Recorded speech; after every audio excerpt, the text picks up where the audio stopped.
நமஸ்காரம், வணக்கம். இன்றைக்கி அடுத்த ஒரு ஒரு இனிமையான கேள்வி ஒரு நல்ல நண்பர் மூலமாக வந்தது. அந்த கேள்வி என்னன்னு கேட்டிங்கன்னா, இப்போ மனிதர்கள் மனித சித்தாந்தத்தில் கடவுள் உருவானது, மனித சித்தாந்தத்தில் பல்வேறு மதங்கள் உருவானது, அதே மாதிரி கடவுளுக்கு உருவம் இல்லை அப்படிங்கிறதுலாம் சொல்கிறோம். அதே மாதிரி ஆனால் எல்லா மதங்களிலுமே சில விதமான உருவ வழிபாடுகள் இருக்குது. ஏன் இந்த உருவ வழிபாடுகள் வந்தது, ஏன் இந்த சித்தாந்தங்களாக வந்தது அப்படின்னு சொல்லி நண்பர் கேள்வி எழுப்பினா ஒரு நல்ல கேள்வி. நான் நண்பருக்கும் சொன்னேன், நான் கண்டிப்பாக இதுக்கு ஒரு ரிப்ளை கொடுக்குறேன், அது யூடியூப்லேயும் போடுறேன், உங்களுக்கும் உபயோகமாக இருக்கும், இன்னும் ஆயிரக்கணக்கான மனிதர்களுக்கும் உபயோகமாக இருக்கும். ஏன்னா நம்ம நோக்கமே என்னன்னா, எதுலையுமே லாபம் என்பது நம்ம நோக்கம் இல்லை. நமக்கு தோன்றும் நல்ல சிந்தனைகளை இந்த உலகத்துக்கு பறைசாற்றுவது, அந்த பறைசாற்றும் போது 800 கோடி மனிதர்களுக்கும் அது போய் சேருவது, அந்த நல்ல கருத்துக்களை எடுத்துட்டு மக்கள் நல்ல விதமாக வாழ்ந்து நல்ல விதமாக வளர்ந்து தானும் வளர்ந்து தன் வீட்டையும் வளர்த்து தன் ஊரையும் வளர்த்து இந்த நாட்டையும் வளர்த்து இந்த உலகத்தையும் வளர்த்து அமைதியாக போய் இறைவன் அடியோ இல்லை இயற்கை அடியோ அவங்கவுங்க நம்பிக்கை பிரகாரம் போய் சேர வேண்டியது அவர்கள் கடமை. யாருக்கும் கெடுதல் நினைக்கவோ, எந்த தப்பும் செய்யவோ, யாருக்கும் தீங்கு இழைக்கவோ, மற்றவர்களை துன்புறுத்தவோ, சொல்லாலோ வாக்காலோ செயலாலோ இதுக்கு உரிமை கிடையாது. வந்தியா ஒழுங்கா இரு, சந்தோஷமா இரு, நல்லா சாப்பிடு, நல்லா இரு, நல்ல குழந்தை குட்டியோடு இரு, அப்புறம் போயிட்டே இரு. உலகத்தை மேலே ஒரு சிறு கீறல் போடுவேன் என்று நினைத்தாலும் உலகம் உன்னை தண்டித்து விடும். யாரும் தனிப்பட்டவர்களில் தண்டிக்க வேணாம், உலகமே தண்டிக்கும். எப்படி தண்டிக்கும் நீங்கள் பொறுத்திருந்து பார்க்கலாம். இதுதான் உண்மை. இப்போ நம்மளுடைய கருத்துக்கு வருவோம். இந்த உறவு வழிபாடு எப்படி வந்தது? ஏன்னா எப்பயுமே பார்த்தீங்கன்னா மனிதனுக்கு உணர்வுகள் தான். இந்த உணர்வுகளை வெளிப்படுத்த ஒரு உருவம் வேண்டும். ஒன்றும் இல்லை, ஒரு சிறு குழந்தையாக பிறக்கிறான். சிறு குழந்தையாக பிறக்கும்போது விளையாடணும்னு தோன்றுது. அப்போ என்ன பண்ணுறாங்க, ஏதாவது பொருள் வச்சு தான் விளையாடுறான். அது குழந்தை அந்த 4 மாதம் 6 மாதம் குழந்தை அதை ஒன்று எடுத்து வாயில் எடுத்து கடிக்குது, அப்புறம் அதோடு விளையாடுது, அதை போட்டு உருட்டுது. ஒன்றுமே இல்லைன்னா அந்த என்ன பண்ணும், குழந்தை கொஞ்ச நேரத்தில் அழ ஆரம்பிச்சிடும். அதுக்கு ஏதாவது ஒரு உருவம் வேண்டும். மனிதர்கள் உருவம் சார்ந்து தான் இருக்கிறார்கள். கண்ணை மூடிக்கொண்டு கண்ணு குருடாக யாராலையும் வாழவே முடியாது. பிறப்பிலேயே குருடாக சில பேர் பிறக்கிறாங்க. அதுக்கு இயற்கையின் வடிவம் மாறி கடவுளின் வடிவம், அதுதான் நம்ம சொல்ல முடியும். ஆனால் நமக்கு ஏதாவது ஒரு உருவப்படுத்தியே பிறகு அதை மாதிரி ஒன்று அனுபவிக்கவும் நமக்கு ஒரு உருவம் தேவை. அடுத்து பள்ளிப்பருவம் போகிறான், பள்ளிப்பருவம் போகும் புத்தகங்கள்லாம் படிக்கிறான், ஒரு எழுத்து வடிவம் வருது. இந்த எழுத்து வடிவம் வந்தபோது நம்ம பேச்சை ஒரு எழுத்தாக மாற்றணும்னு தான் நினச்சோம். ஆனால் அந்த எழுத்து பெரிய லெவலில் பல லாங்குவேஜ் உலகம் முழுக்க இத்தனை ஆயிரக்கணக்கான மொழிகள் பல்லாயிரக்கணக்கான மொழிகளை பல்கி பெருக்கி அந்த கம்ப்யூட்டர் லாங்குவேஜ். இப்போ ஆர்டிஃபிஷியல் இன்டெலிஜென்ஸு கம்ப்யூட்டருக்கே நம்ம ஒரு புது மொழிகள் சொல்லிக் கொடுக்குறோம். கம்ப்யூட்டர் நம்மளை இப்போ நமக்கு எல்லா உதவிகளும் செய்கிற அளவுக்கு வந்துடுச்சு.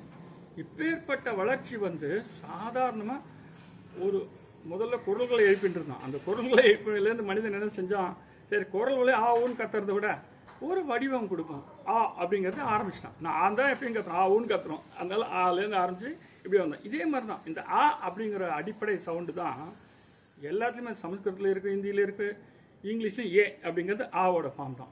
அதே மாதிரி சமஸ்கிருதமும் தமிழும் மிக பழமையான மொழின்னு சொல்லுவாங்க.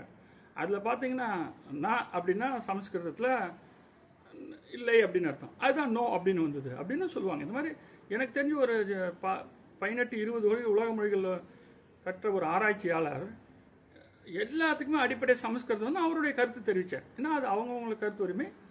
அதே மாதிரி தமிழும் ரொம்ப செம்மொழி. இந்த 2 மொழி அதுதான் இப்போ நம்ம சனாதன தர்மத்துலேயும் சொல்லுவாங்க. சிவபெருமான் ஒன்று உருவத்தை உருவாக்கி அந்த உருவத்தின் ஒரு டமரம்னு சொல்லிட்டு அந்த ஒளி உருவாக்கும் டமரத்தில் ஒரு பக்கம் சமஸ்கிருதம் வந்தது, ஒரு பக்கம் தமிழ் வந்ததும்பாங்க. இது ஒரு தத்துவங்களை வடிவமைத்து கொடுத்தது. இந்த மாதிரி கொடுக்கறதுனால இப்போ எல்லாத்துக்குமே அந்த உருவம் தேவைப்படுது. அதாவது ஒரு பொருளை விளையாட, அப்புறம் பார்ப்போம் வாலிப பருவம் வரும், அப்பயும் அவனுக்கு உள்ளத்தில் பல்வேறு உணர்வுகள் வரும், காதல் உணர்வு வரும், காம உணர்வு வரும், தாம்பத்தியத்துக்கு ஆசைப்படுவான், அப்பயும் ஒரு உருவம் தேவை.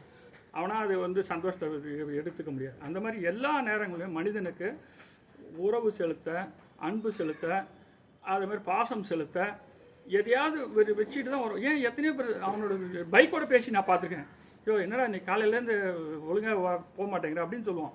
என் பைக்கு தான் என் ஃப்ரெண்டும்பான்.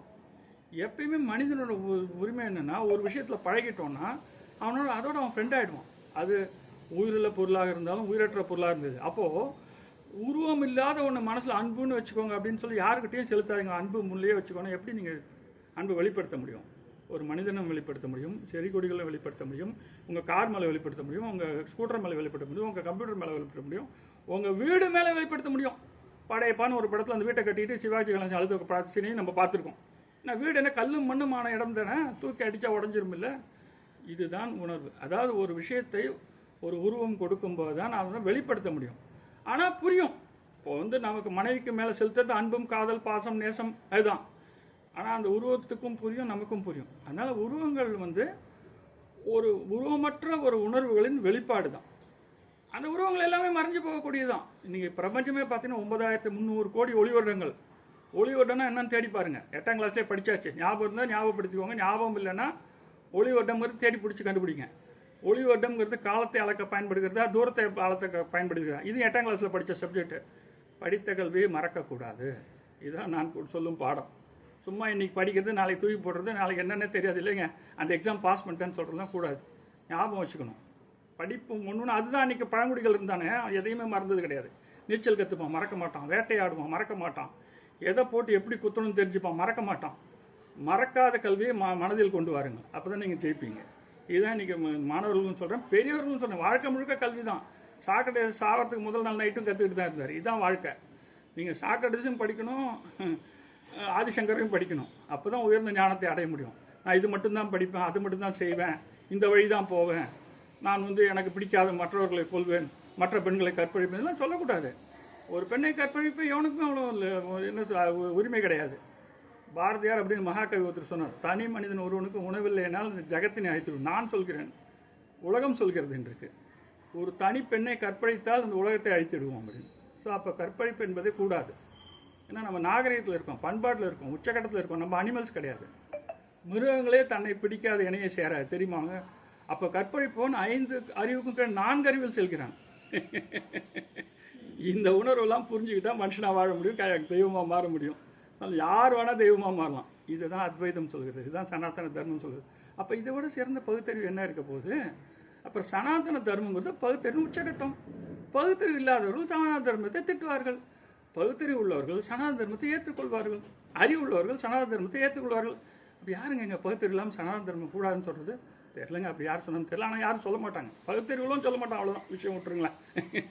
இந்த மாதிரி உருவம் ஏன் தேவை என்றால், எதை செய்வதற்கும் எதை காண்பிக்கிறதுக்கும் உருவம். நீங்கள் ஒரு வீட்டில் போய் உட்காந்து திரும்பி பாருங்கள், வீடு முழுக்க பொருள் கொட்டி கிடக்கும்.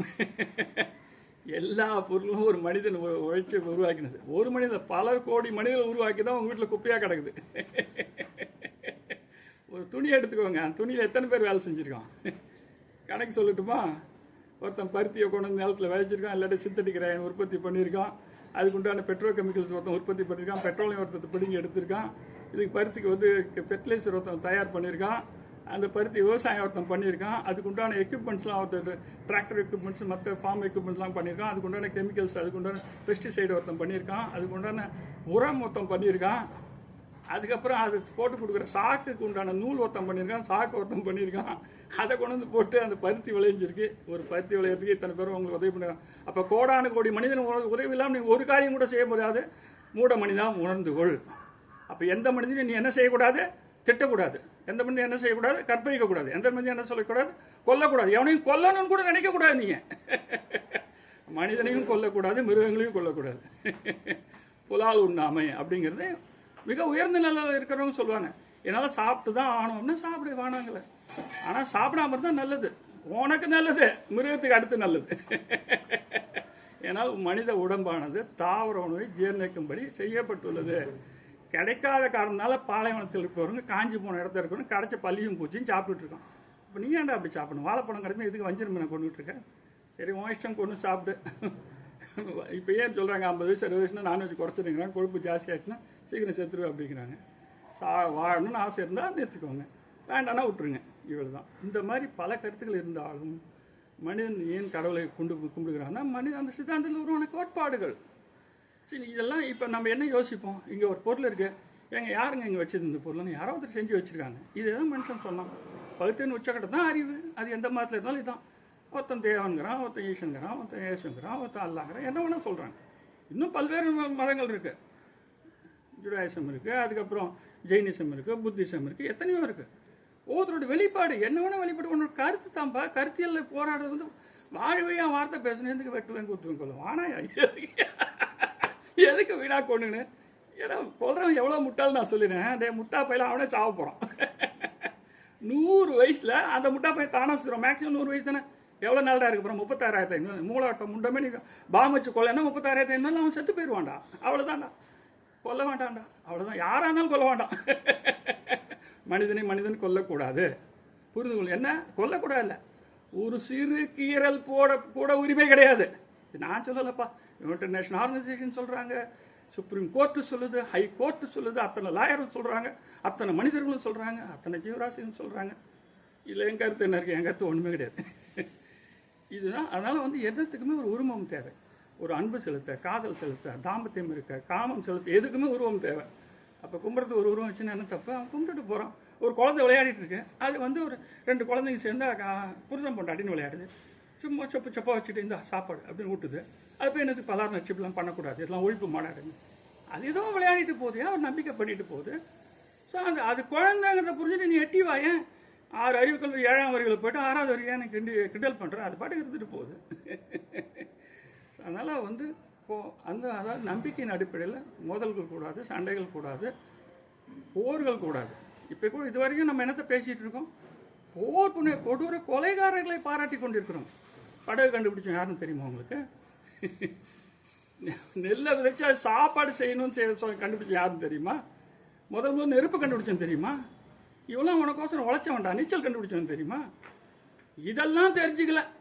மாவீரர் அரைஞ்சான வரையெல்லாம் கொலைகாரன் கொண்டுகிட்டே வந்தான். கடைசியில் அவனை ஒரு வைரஸ் போட்டு தெளிச்சு, டே பட்ரா கேளுன்னு சொல்லிட்டு 2 கையும் பெப்பரப்பேன்னு வச்சுட்டு போயிட்டு சேர்ந்தான். அவன் மாவீரன் தான். ஏன்டா நீ கொலைகாரன், கொலைகாரன், மெகா கொலைகாரனோட நான் சொல்ல, எப்படி மாவீரனோன்னு நான் சொல்ல முடியும்? சொல்ல முடியாது. ஏன்னா மனிதர்கள் கொள்பவர், நான் வந்து மனிதர்கள் கொள்பவர்களை ஏற்றுக்கொள்ள இயலாது. இந்த அகிம்சை தான் உலகத்தின் மிக உயர்ந்த தத்துவம். சில அவசியத்தின் காரணமாக அழிவுகள் ஏற்படும், தடுக்க முடியாது. சுனாமி வந்து 10,000 பேர் சாகிறான். கேன்சர் வந்து வருஷத்துக்கு 50 லட்சம் 60 லட்சம் பேர் செத்துன்னு இருக்கான். கரோனா வந்து ஒரு 40 லட்சம் பேர் செத்து போனான், கொத்தா செத்து போனான். எத்தனை வியாதி வந்து கொண்டுட்டு இருக்கணும், புதுசு வியாதி. அப்போ நீ வேறு சேர்த்துக்கணுமா? ஆக்சிடென்ட் ஆகி ஒரு வருஷத்துக்கு 1.5 லட்சம் பேர் இந்தியாவில் மட்டும் சாகிறான். உலகம் முழுக்க எத்தனை பேர் சாகிறான்? கூகுளில் போய் சர்ச் பண்ணி தானே கக்கா போகுது. அது அந்த கக்காவை எடுத்து நீ படிச்சுக்கோ. ஆனால் இத்தனை விதத்தில் மரணங்களுக்கு நீ முட்டாள் மனிதன், நீ ஏன் மரணத்தை உருவாக்குகிறாய்? மரணத்தை உருவாக்காம முதல்ல ஏன் போகல? அது உருவம் வேணுமா வேண்டாங்கிற அடுத்த கருத்து. அந்த உருவம் வேணுமா வேண்டாங்கிறதுல நீ மரணத்தை உருவாக்கலாமா? எவ்வளோ பெரிய முட்டாள்தனம். அதனால் தயவு செய்து அன்பு செலுத்துங்கள், அன்புடன் இருங்கள். அன்பு வழி, அற வழி, அமைதி வழி, அகிம்சை வழி, இனிய உலக அமைதி வழியில் செல்லுங்கள். இதுதான் என்னுடைய எளிமையான கருத்து. எல்லாமே நம்பிக்கை தான். இப்போ அடுத்த கடவுள் உண்டா இல்லையாங்கிறதுக்கு அப்புறம் கடவுள் தேவையான அளவுக்குலாம் இப்போ கேள்வி வந்தாச்சு. கடவுள் தேவை, ஏன்னா எல்லாரையும் கண்ட்ரோல் பண்ணுறது ஒரு சிஸ்டம் வேணும் இல்லையா? அந்த கூட்டமைப்பு தான் கடவுள். இப்போ 110 கோடி பேர் ஒரு தர்மத்தை, சனாதன தர்மத்தை நம்புகிறாங்கன்னா, நீங்கள் அதை எதிர்த்து தப்பாக சொன்னா நீ முட்டாளே. சனாதன தர்மத்தை எதிர்த்து பேசவில்லை, 110 கோடி மனங்களை புண்படுத்துகிறாய். ஒரு மனித மனத்தை புண்படுத்தக்கூடாது என்று தெரியாதா? இதுதானே பகுத்தறிவு. அந்த பகுத்தறிவு உனக்கு இல்லையா? அப்புறம் பகுத்தறிவில் நான் இருக்கிறேன் என்று எப்படி சொல்லுவாய்? நன்றி, வணக்கம். தேங்க்யூ.